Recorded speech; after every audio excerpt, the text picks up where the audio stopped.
เดี๋ยวเจ้าพาแบบเมาแล้วครับของใหม่เอาวันแฟนเก่า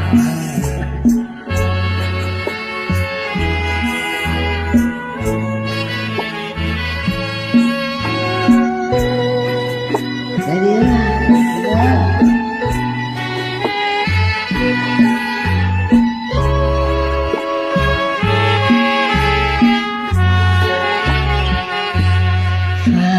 เพลงแทนเครื่องตีสีสองกล่อมหอ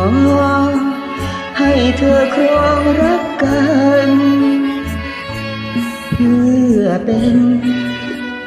ดังเหมือนเช่นของขวัญจากใจฉันให้เธอวันวิวาบทเพลงมีเนื้อครวญรำพันจากฉันผู้ผิดหวังรักมาไม่มีบุญและวาสนาได้แก้วตามาไว้เป็นคู่ครอง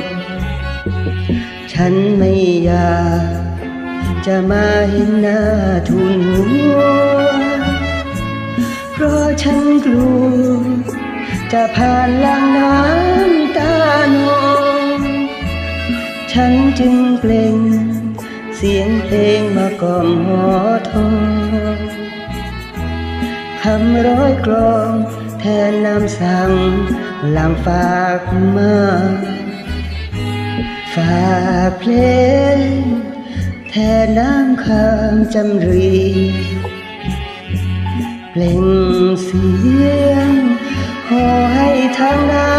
ำตาบทกลอนตอนฉันรำออกมานี่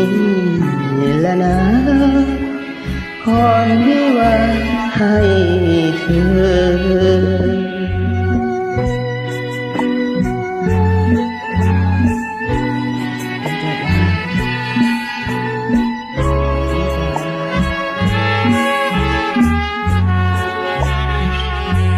ฝากเพลงแทนน้ำคำจำเรียงเพลงเสียงขอให้ทางน้ำตาบทกลอนตอนฉันรำออกมานี่ละนะ